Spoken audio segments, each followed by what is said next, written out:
The courtroom echoed with the sharp, cruel laughter of a woman draped in diamonds, mocking the sobbing, heavily pregnant widow sitting just feet away. She thought she had won. She thought she had taken the husband, the mansion, and the multi-million-dollar real estate empire, leaving the rightful wife with absolutely nothing but a shattered life. But in a court of law, arrogant greed is a very dangerous game. When the judge finally slammed the gavel and unsealed the final hidden addendum of the late billionaire's trust, the Mistress Bureau vanished, replaced by sheer breathless terror. This is the jaw-dropping true story of ultimate betrayal, devastating public humiliation, and the most satisfying courtroom revenge you will ever hear. The air inside Cook County Probate Courtroom 204 was stifling, thick with the scent of expensive cologne, old polished oak, and the palpable electricity of impending ruin.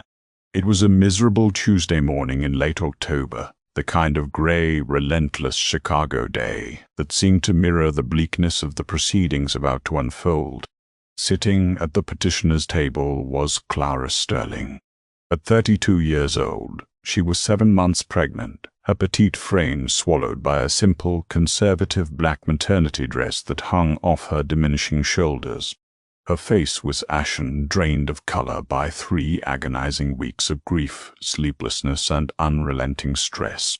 Beneath her eyes, deep violet shadows told the story of a woman who had been pushed to the absolute brink of human endurance. Her hands, trembling faintly, were clasped defensively over her swollen abdomen, instinctively shielding her unborn child from the venomous atmosphere of the room. Clara was the legal wife of Richard Sterling, a 58-year-old titan of commercial real estate who had perished exactly 22 days prior when his private helicopter went down in a sudden violent squall over Lake Michigan. For 5 years, Clara had been the dutiful, supportive wife, standing by Richard as he aggressively expanded Sterling Global Properties into a billion-dollar syndicate. They had struggled for years to conceive, enduring round after agonizing round of IVF treatments. When Clara finally fell pregnant, she thought her life was complete. But Richard had changed. As his wealth skyrocketed, so did his ego, and the loving husband she had married was quickly replaced by a cold, distant stranger who spent more nights at his downtown penthouse than at their sprawling Gold Coast estate. And then there was Vanessa. The heavy, brass-studded double doors at the back of the courtroom swung open with a dramatic thud, immediately drawing the eyes of the packed gallery. In walked Vanessa Kensington, accompanied by a sharp click-clack of Christian Louboutin heels that echoed like gunshots against the marble floor. She was 26, flawlessly beautiful, and exuded an aura of venomous confidence, defying every unspoken rule of courtroom decorum and mourning. Vanessa wore a tailored, vibrant scarlet suit that hugged her curves, her neck adorned with a blinding cascade of flawless diamonds that Clara recognized instantly. They were from the Sterling family vault, pieces that had belonged to Richard's mother. Vanessa was Richard's executive assistant. In reality, she was his blatant, unapologetic mistress, a woman who had spent the last 18 months systematically invading Clara's life, parading her affair in front of Richard's high society friends while Clara was bedridden with a difficult first trimester. Flanked by a team of 3 expensive corporate litigators, Vanessa strutted down the central aisle, her chin tilted upward in a picture of supreme arrogance. The gallery, packed to maximum capacity with Sterling Global board members, hungry journalists, and whispering socialites, parted for her like the Red Sea. She didn't just walk. She paraded, fully aware that she was the center of the tension. When Vanessa reached the front row of the gallery, directly behind the petitioner's table where Clara sat, she leaned forward. The heavy, intoxicating scent of Baccarat Rouge 540 washed over Clara, making her stomach churn. "You should have saved your money on the lawyer, Clara," Vanessa whispered, her voice a sickly sweet purr loud enough for the first 3 rows to hear. "You're getting nothing, sweetie. You and your little bastard are going to be out on the street by Friday. Nout. Axcom. Ow. Clara squeezed her eyes shut, a single tear escaping and tracking down her pale cheek. She bit her lower lip so hard she tasted copper, refusing to give Vanessa the satisfaction of a verbal response. Beside her, Thomas Abernathy, an older, seasoned probate attorney with silver hair and wire-rimmed glasses, placed a steady, reassuring hand on Clara's arm. "Don't look at her, Clara," Thomas murmured gently, his voice low and raspy. "Let her have her moment of theatre. The louder they are, the harder they fall." But Clara's heart hammered a frantic rhythm against her ribs.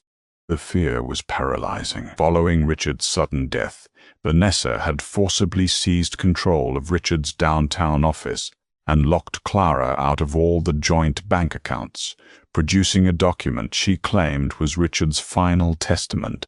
Since then, Clara had been living on borrowed money from her aging parents, terrified that the mansion she called home would be ripped away from her before her baby was even born.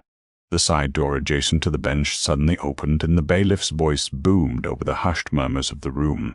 "All rise, the Honorable Judge Patricia Caldwell presiding." Judge Caldwell, a stern, no-nonsense woman in her late 50s with sharp features and piercing blue eyes, swept into the room, her black robes billowing. She took her seat at the elevated bench, adjusting her microphone with a sharp, metallic screech that silenced the remaining whispers in the gallery. She peered over her reading glasses, surveying the tense division in the room, the grieving, pregnant widow on one side, and the triumphant, scarlet-clad mistress on the other. "Be seated," Judge Caldwell commanded, her voice cutting through the heavy air like a scythe. She opened the thick manila file resting on the mahogany wood before her. "We are here today regarding the matter of the estate of Richard Harrison Sterling. Counsel, I understand there is a dispute regarding the validity of the last will and testament." There was speaking for the petitioner. Gregory Fields, Vanessa's lead attorney, shot up from his chair. He was a slick, aggressive bulldog of a lawyer, known for bullying his way through probate courts.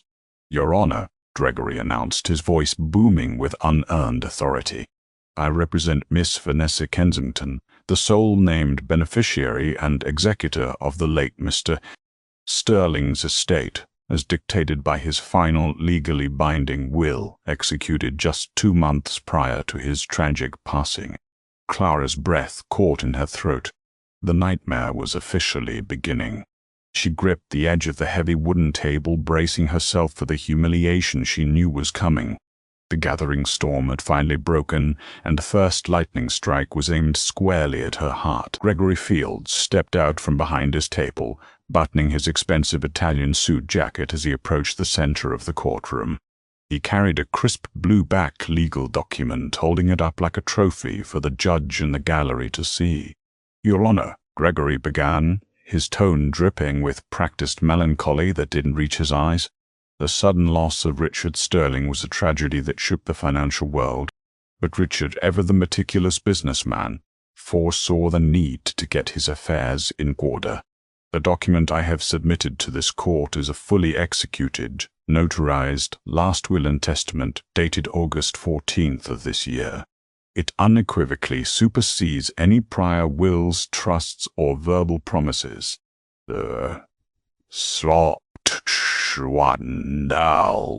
Judge Caldwell flipped through her copy of the document, her expression unreadable. "Proceed, Mr. Fields." "To put it plainly, Your Honor," Gregory said, turning slightly so he was half-facing Clara, "the marriage between Richard Sterling and Clara Sterling was effectively over. They were living entirely separate lives. Richard had found his true life partner in my client, Miss Kensington. As such, his final will reflects his true desires." Gregory cleared his throat, opening the document to read verbatim. The silence in the courtroom was absolute, broken only by the frantic scratching of reporters' pens. "I, Richard Harrison Sterling," Gregory read, his voice ringing out, "being of sound mind and body, do hereby revoke all previous wills and codicils. I leave the entirety of my shares in Sterling Global Properties, my primary residence located in the Gold Coast, the penthouse at Trump Tower, all offshore and domestic liquid assets, and all personal property to my beloved partner, Vanessa Kensington." A collective gasp rippled through the gallery. The sheer brutality of a complete disinheritance was rare, especially involving a lawful spouse. But Gregory wasn't finished. He looked directly at Clara, a cruel glint in his eye. "To my estranged wife, Clara Sterling," he continued, raising his voice to ensure every syllable landed like a physical blow, "I leave the sum of $50,000 to be dispersed strictly for moving expenses. I specifically and explicitly exclude her from any further claim to my estate. Furthermore—" Gregory paused, letting the pension stretch until it was agonizing. He glanced at Vanessa, who was practically vibrating with glee. "Sir, furthermore, due to the complete breakdown of our marital relations over the past year, I formally state my profound doubt regarding the paternity of the child Clara Sterling currently carries. I forbid any of my estate's resources to be utilized for the rearing of a child I do not believe to be my own." The courtroom exploded. Shouts of shock erupted from the gallery. Flashbulbs from the rogue photographer went off near the doors before a bailiff tackled him. The public humiliation was total, devastating, and absolute. Clara felt the blood drain entirely from her head. The room spun wildly. She clutched her stomach, bending forward as a physical wave of nausea and unbearable shame washed over her. Richard was cruel at the end, yes, but to accuse her of infidelity on public record? To disown his own heavily anticipated medically assisted trial? It was a level of monstrous vindictiveness she couldn't comprehend. Behind her, Vanessa let out a sharp, genuine bark of laughter. It was a piercing, triumphant sound that cut through the chaos of the courtroom. "Told you," Vanessa sneered audibly, leaning over the wooden barrier. "You're a joke, Clara, a pathetic, cheating joke. Order, order in this court." Judge Caldwell roared, slamming her wooden gavel down repeatedly. "Bailiff, remove anyone who speaks out of turn. One more outburst, and I will clear this gallery." "Axo. Sanad man. Ori." The room slowly quieted, though the heavy, oppressive weight of the scandal lingered in the air. Clara was openly weeping now, silent, shaking sobs racking her pregnant frame. She felt dirty, exposed, stripped of her dignity in front of the city's elite. Gregory Fields offered a smug, apologetic bow to the judge. "I apologize for the emotional nature of the document, Your Honor, but the law is clear. A testator has the absolute right to dispose of his property as he sees fit. Given the explicitly hostile nature of the marriage and the paternity doubts, we are formally requesting that Clara Sterling be ordered to vacate the Gold Coast estate by 5:00 p.m. this Friday. Miss Kensington is the legal owner of the property and wishes to take immediate possession. Not, it's sold to, Vanessa adjusted her diamond necklace. A smirk plastered so deeply on her perfectly contoured face that it looked permanent. She had won. She had taken everything, the wealth, the status, the homes, and now the total destruction of Clara's reputation. Judge Caldwell looked down at Clara, a flicker of genuine pity crossing her stern features. She turned her attention to Clara's lawyer. "Mr. Abernathy," the judge said softly, "does the defense have a response to this rather highly irregular document? Do you intend to contest the validity of the August 14th will based on undue influence?" For a long, agonizing moment, Thomas Abernathy didn't move. He sat there, his hands neatly folded over a worn leather briefcase. He let the silence hang, letting Vanessa's smirk solidify, letting Gregory Fields bask in his apparent victory. Then, slowly, deliberately, Thomas stood up. He didn't look angry. He didn't look defeated. In fact, he looked incredibly, dangerously calm. He reached into his briefcase and withdrew a sealed, thick manila envelope bound with a red wax seal. Your Honor, Thomas began, his voice smooth, carrying effortlessly across the room. We do not intend to argue undue influence regarding the August 14th will. Gregory Fields chuckled under his breath, leaning back in his chair. Vanessa beamed, already calculating which of Clara's designer furniture pieces she would throw into the street first. We will not argue undue influence, Thomas continued, stepping out from behind the table, his eyes locking onto Vanessa with cold, clinical precision. Because fighting over a forged, fraudulent piece of fiction is a waste of this court's valuable time. The smuggering end Vanessa's face faltered just a fraction of an inch. If opposing counsel is quite finished parading this theatrical garbage, Thomas said, raising the sealed envelope into the air, the estate of Richard Harrison Sterling has actual, legally binding business to attend to. Business that I assure you will change the current atmosphere of this room considerably.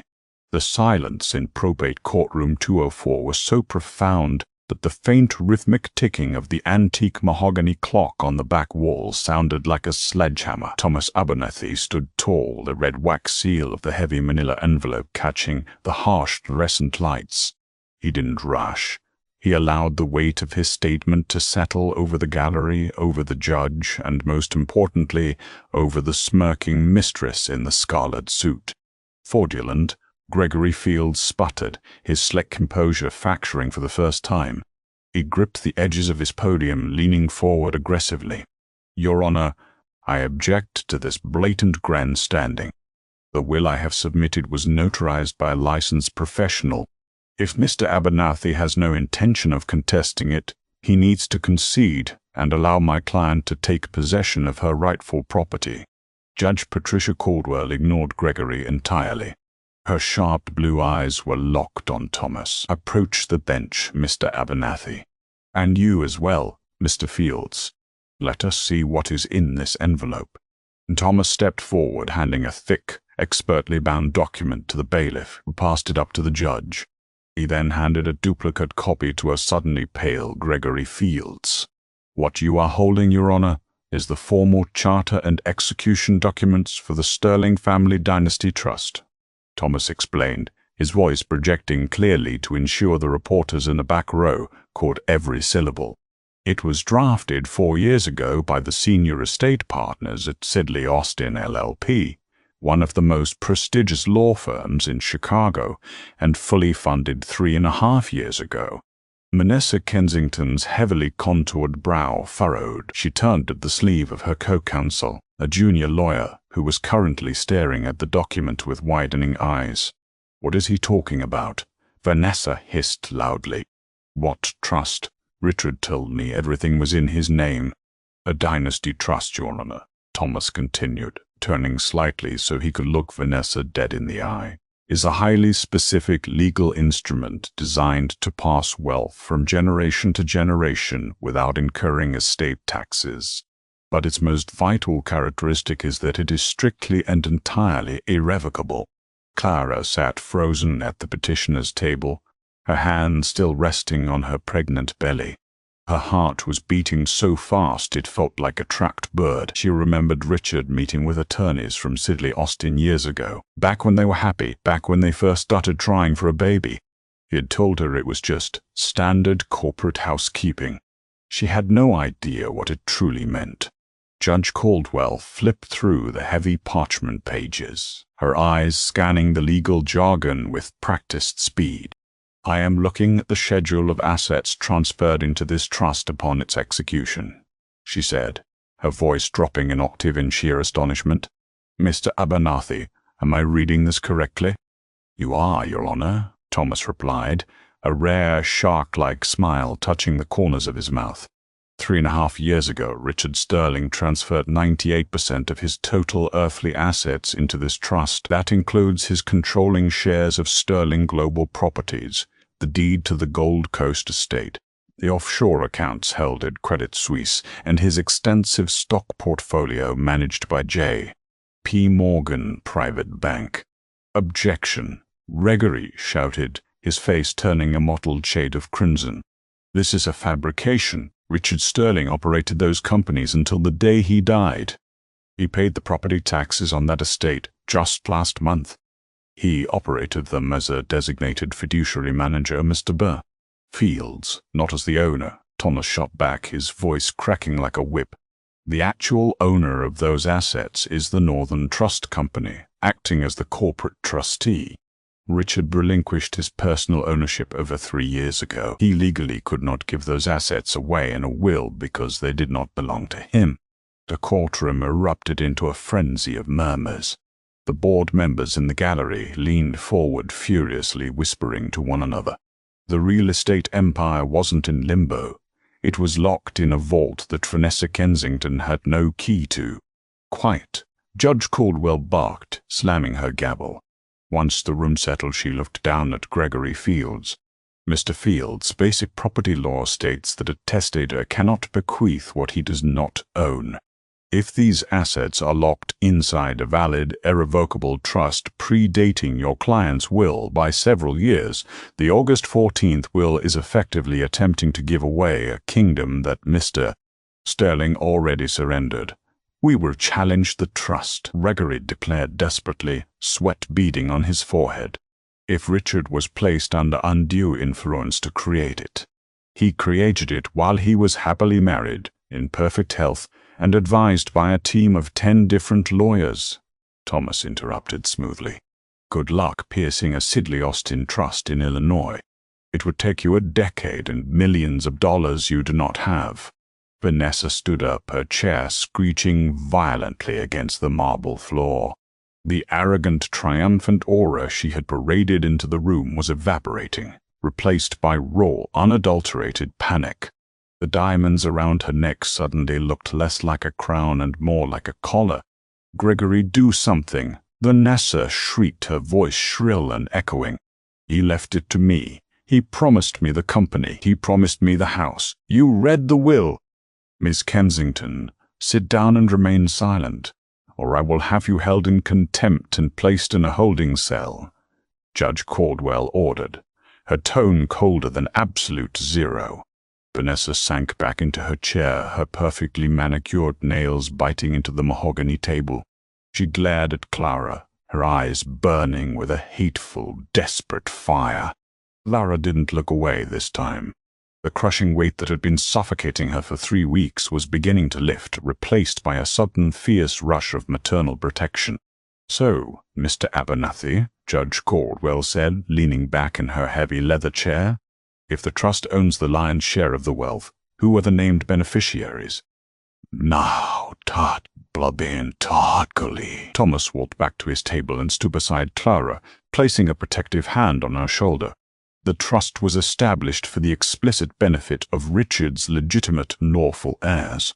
Clara Sterling is named as the primary lifetime income beneficiary and the sole trustee over the physical properties. She cannot be evicted, Your Honor, because the trust guarantees her lifetime tenancy in the Gold Coast estate." Clara let out a choked gasp, covering her mouth with her hands. She wasn't going to be homeless. She wasn't going to have to beg her parents to take her in. The house, the nursery she had painstakingly painted by hand, was still hers. "And the principal of the trust?" the judge asked. "The company shares?" "Not that, Soricum. They are held in generation-skipping stasis," Thomas proclaimed proudly. "They will vest entirely to the firstborn child of Richard and Clara Sterling upon that child's 25th birthday." Vanessa let out a dark, bitter laugh, pointing a trembling, scarlet-tipped finger at Clara's stomach. "Except he knew," Vanessa yelled, completely disregarding the judge's previous warning. "He knew that baby wasn't his. It's in the will, Judge. He specifically stated he doubted the paternity. That bastard child gets nothing." Thomas Abernathy slowly turned his head to look at Vanessa. He didn't look angry.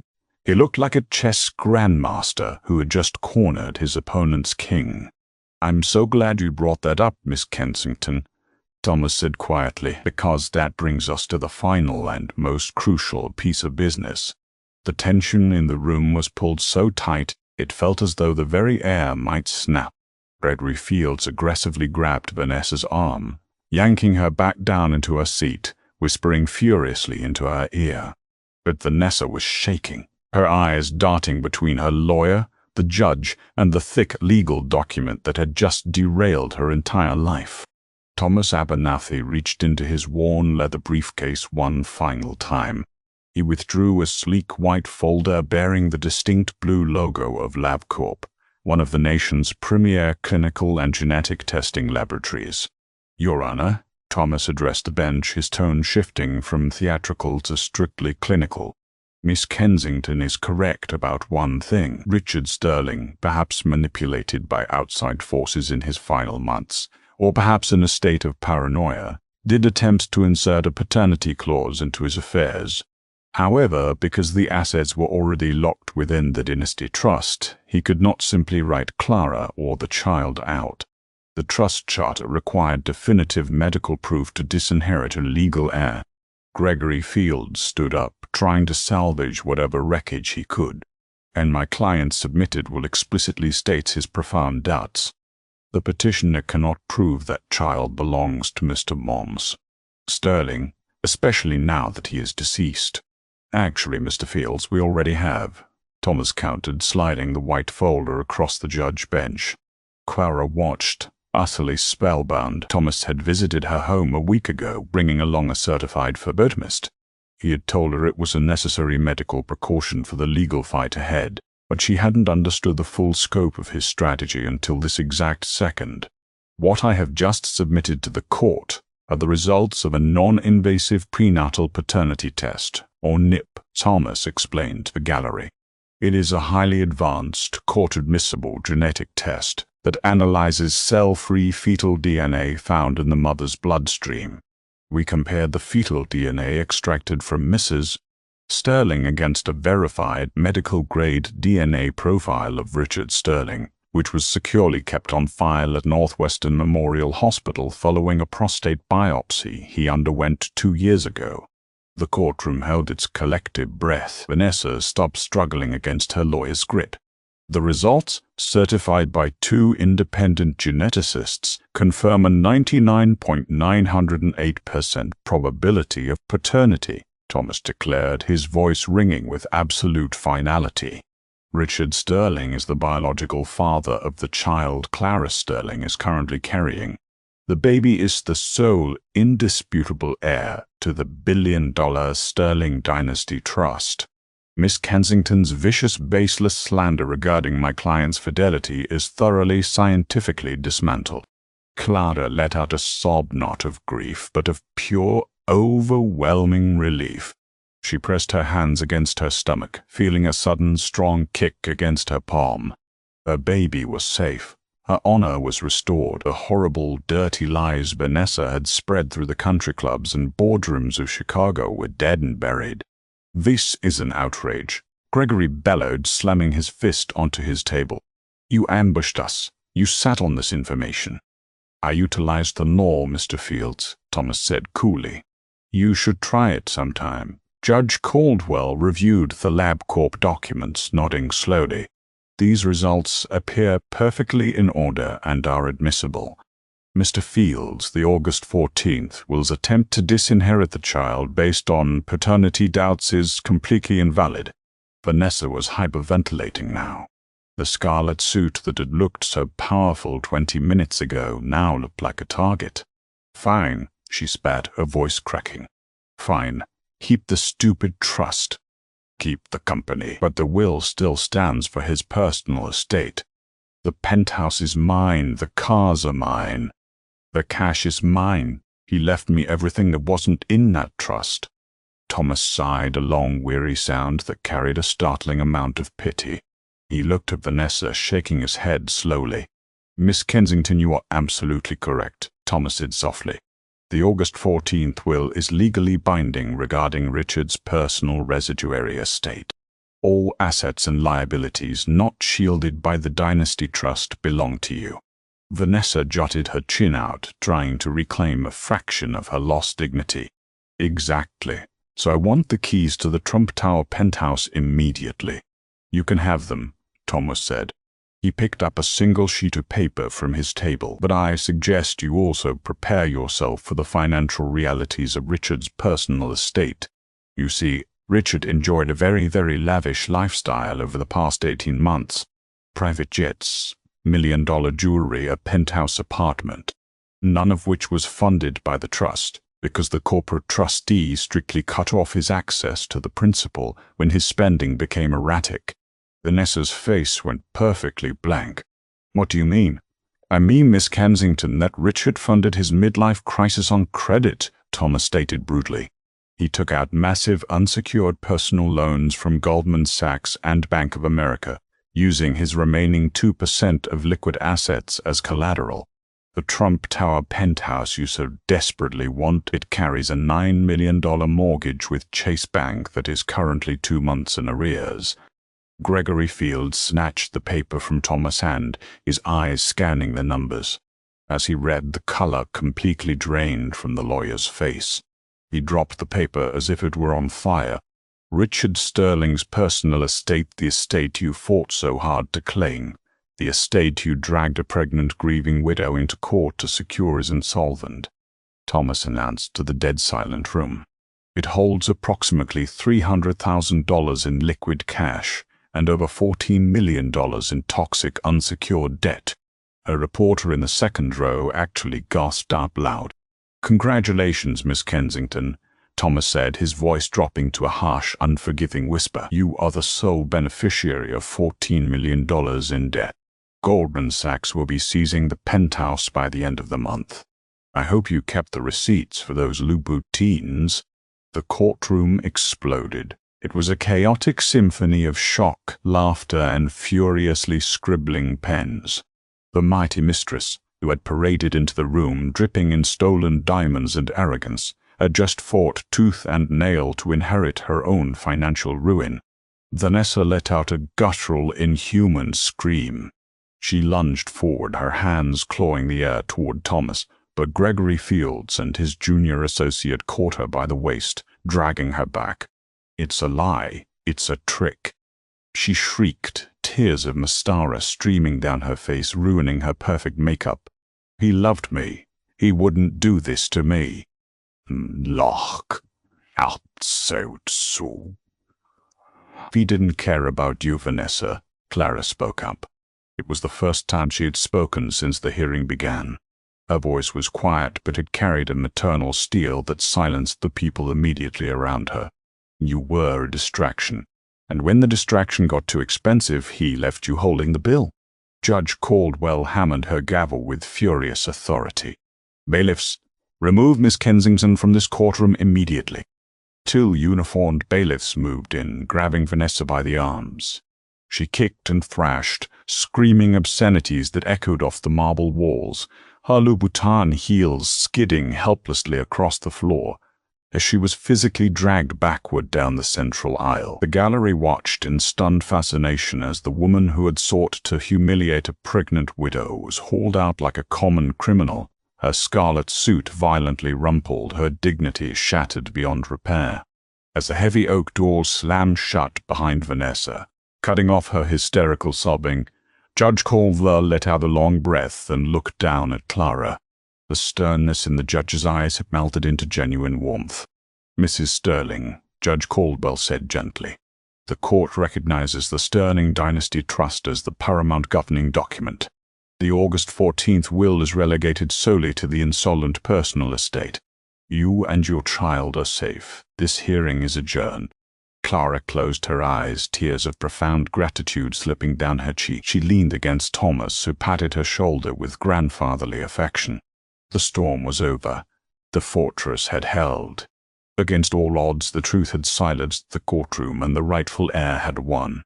The frigid October wind whipped across Staley Plaza, biting through the thin, scarlet fabric of Vanessa Kensington's designer suit. Just an hour ago, she had walked through the towering glass doors of the courthouse as a conquering queen.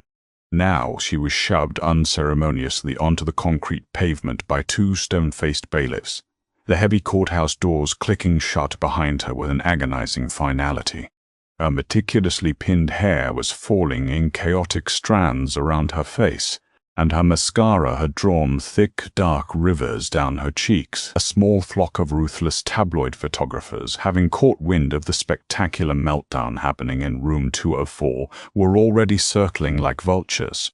Flashbulbs exploded in Vanessa's face, blinding her as reporters shouted overlapping questions about forged documents and $14 million in toxic debt. "Get away from me," Vanessa shrieked, swatting blindly at a camera lens. She stumbled backward, her Louboutin heel catching on a crack in the pavement, nearly sending her sprawling. The heavy glass doors opened again, and Gregory Fields strode out, his junior associate trailing anxiously behind him. Gregory looked furious, his face set in a rigid crimson scowl as he aggressively adjusted his tie. Vanessa lunged toward him, grabbing the lapel of his expensive wool overcoat. "Gregory, you have to fix this. File an appeal. Sue the bank. Tell them the trust is a sham." Gregory roughly grabbed Vanessa's wrists, peeling her hands off his coat with undisguised disgust. He didn't look at her with the deference of an employee. He looked at her like a dangerous liability. "Fix this," Gregory hissed, keeping his voice low to avoid the microphones thrust in their direction. "Are you out of your mind? You lied to me, Vanessa. You told me Richard's entire fortune was wrapped up in that will. You completely omitted the fact that he hadn't actually owned his own real estate empire for 3.5 years." "I didn't know," Vanessa sobbed, her voice cracking in sheer desperation. "He promised me everything. He said he was going to take care of me." "Well, he didn't. He used you, and he left you holding a ticking financial time bomb," Gregory snapped, taking a step back. "I took this case on contingency, Vanessa, meaning my firm gets a percentage of the estate's positive value. There is no positive value. The personal estate is fundamentally insolvent. You have 0 assets, and I have 0 patience for clients who dragged my reputation through the mud." Vanessa's eyes widened in horror. "You can't leave me. You're my lawyer." "Not anymore," Gregory said coldly. He reached into his briefcase, pulled out a thick stack of invoices, and shoved them against Vanessa's chest. She reflexively grabbed them. "This is my bill for services rendered up to this minute. $350 an hour plus filing fees. As the sole named executor of the personal estate, you are liable. I expect payment by the end of the month, or I will see you in civil court." Without another word, Gregory turned and marched toward a waiting black town car, leaving Vanessa entirely alone on the sprawling concrete plaza, surrounded by laughing photographers. Meanwhile, 3 floors up, Clara Sterling was experiencing a profound, quiet peace she hadn't felt in months.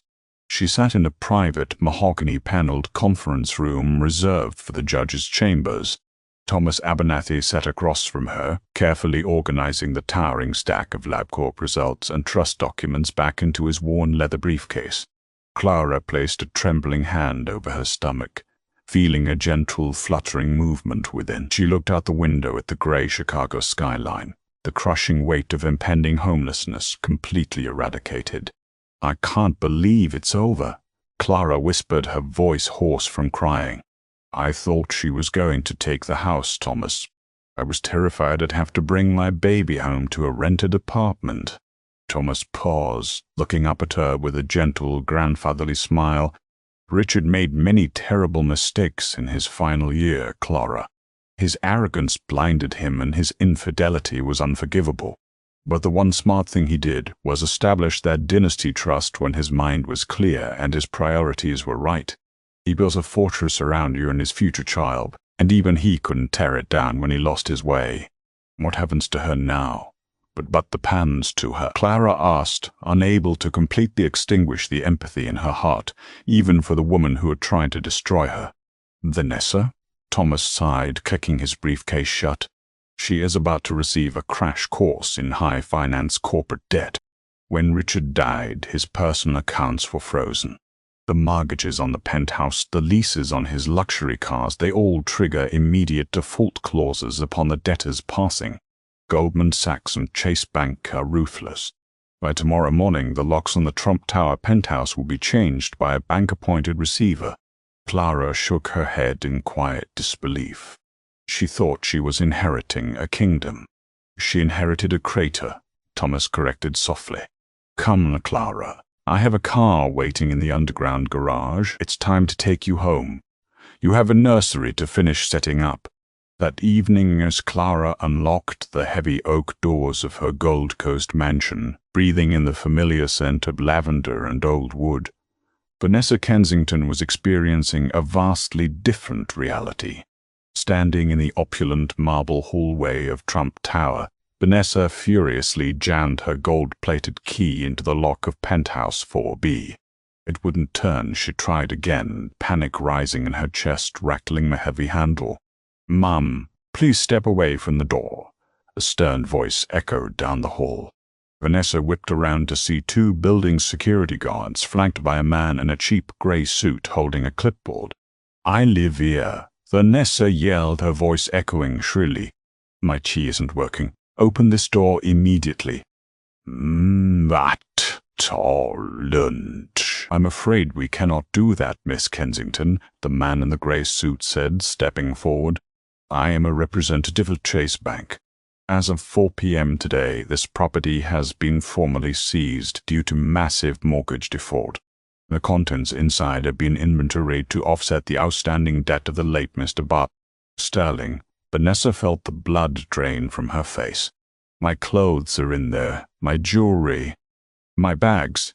Any items purchased with funds from the insolvent estate are now collateral," the bank representative stated in a flat, uncaring monotone. "You are permitted one small duffel bag of personal toiletries, which security will fetch for you. Then you will be escorted off the premises."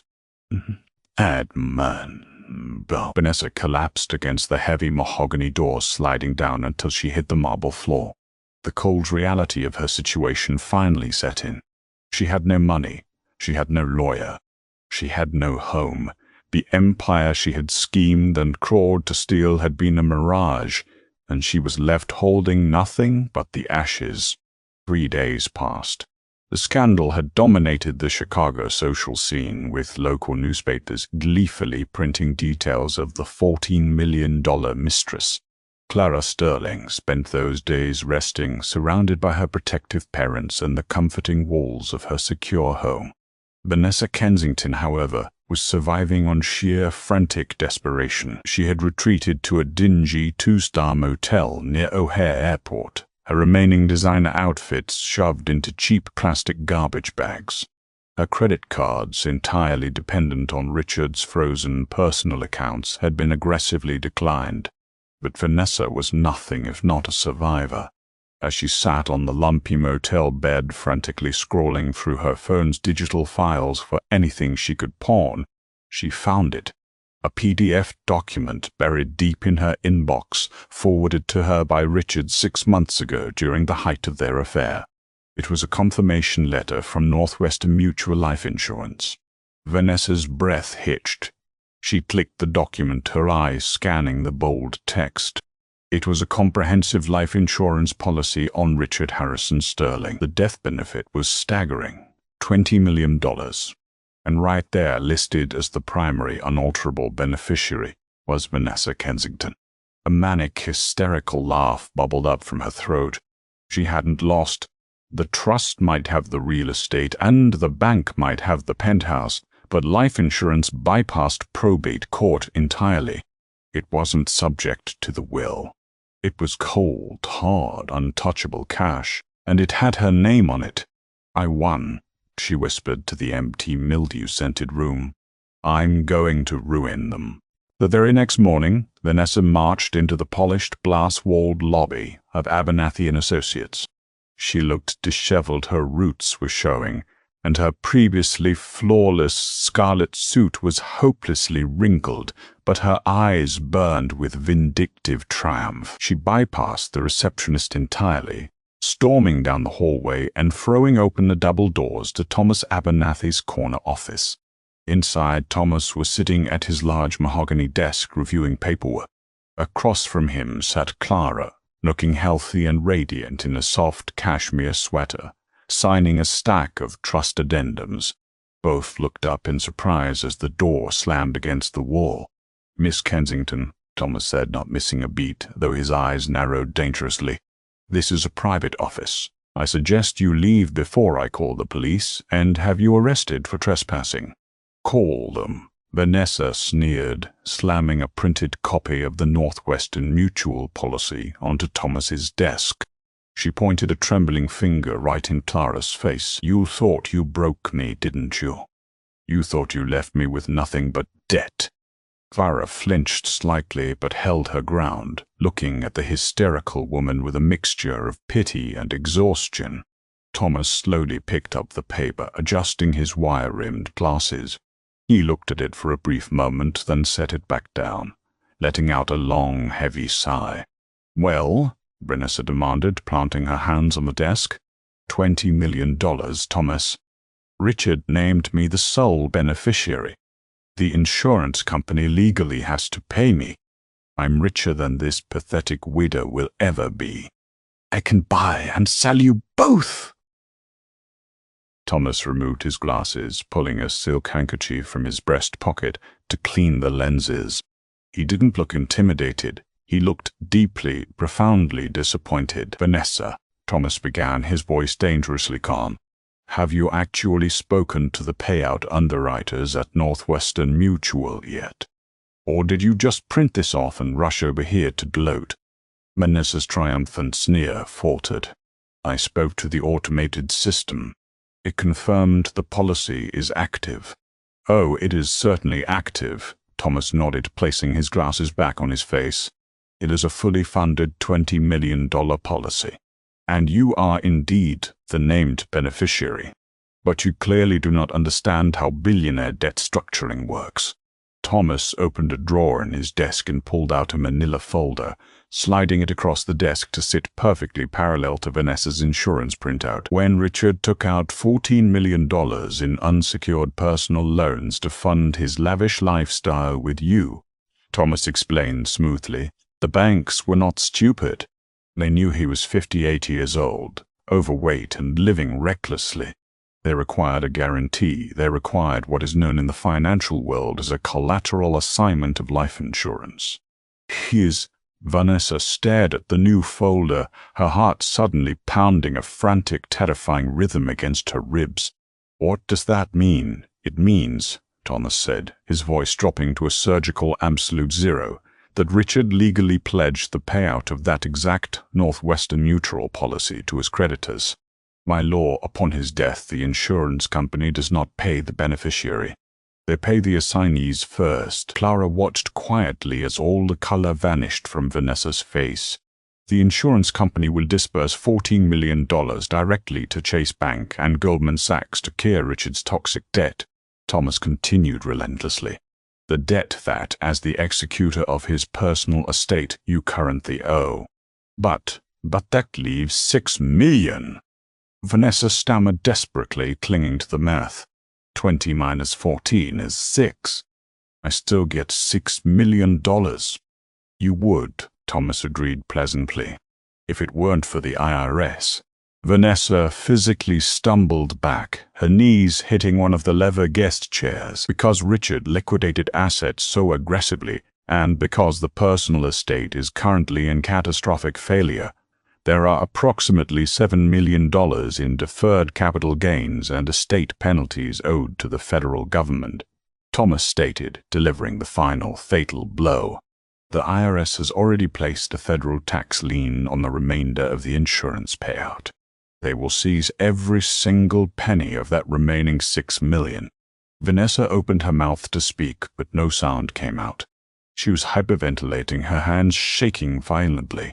"You get nothing, Vanessa," Thomas concluded softly, leaning forward over his desk.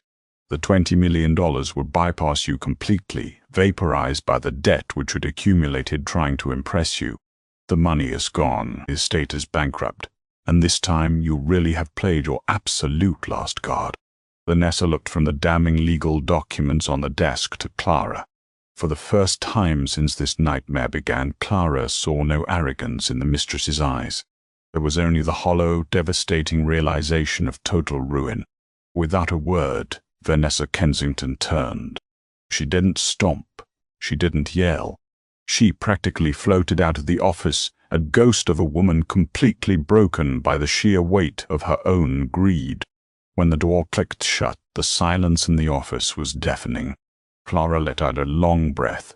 She felt like she had been holding for days. She looked at Thomas, a small, genuine smile touching her lips. "Is it really over this time?" Clara asked softly. Thomas smiled back, picking up his pen to resume their work. "It is, Clara. The fortress is secure. Now let's make sure everything is perfectly in order for your little one." 6 months later, the bitter, biting winds of the Chicago winter had surrendered to a bright and remarkably warm spring. Inside the sprawling Gold Coast estate, the heavy, oppressive atmosphere that had haunted the halls following Richard Sterling's death was entirely gone. In its place was the soft, comforting hum of new life. The tall French doors of the nursery were thrown wide open, allowing the gentle May breeze to carry the scent of blooming hydrangeas off Lake Michigan. Clara Sterling sat in a plush, velvet rocking chair, humming a quiet lullaby. Cradled against her chest was her 2-month-old son, Henry Thomas Sterling. He was a beautiful, healthy baby boy, utterly oblivious to the billion-dollar legal war that had been waged over his very existence before he had even taken his first breath. A gentle knock at the nursery door broke the peaceful silence. Clara looked up, a warm smile spreading across her face as Thomas Abernathy stepped into the room. The seasoned probate attorney looked less like a legal shark today and more like a proud grandfather, carrying a small, beautifully wrapped gift box from Tiffany & Co. I hope I'm not interrupting nap time," Thomas whispered, his eyes crinkling at the corners as he walked over to admire the sleeping infant. "Not at all, Thomas. He just went down," Clara replied softly, accepting the silver-wrapped box. "You didn't have to bring a gift. You've already given us the greatest gift imaginable. You saved our home. You saved his future." "Nonsense," Thomas said, taking a seat on the small sofa across from the rocking chair. "I merely enforced the law. You are the one who showed extraordinary grace under fire. But I am actually here on official, albeit very pleasant, business. The final probate closures were filed this morning with Judge Caldwell." Clara exhaled, a profound sense of finality washing over her. "It's completely finished, then?" "Completely," Thomas confirmed, pulling a crisp single-page summary from his jacket pocket. "The Northern Trust Company has fully stabilized the portfolio. Sterling Global Properties just closed a massive commercial deal in the Fulton Market District. The principal of the Dynasty Trust has already grown by 4% this quarter. Henry's legacy is entirely secure, locked away where no one, not even himself, until he turns 25, can mismanage it." Clara looked down at her son, gently brushing a wisp of dark hair from his forehead. "And the personal estate?" Thomas let out a dry, humorless chuckle. "Closed out entirely in bankruptcy court. Chase Bank seized the Trump Tower penthouse and liquidated the furniture at auction. Goldman Sachs took the remaining liquid cash, and Bank of America repossessed Richard's fleet of luxury vehicles. There wasn't a single penny left over. The I've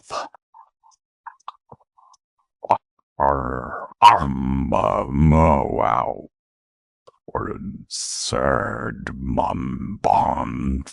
Clara hesitated, almost reluctant to ask, but the lingering curiosity won out.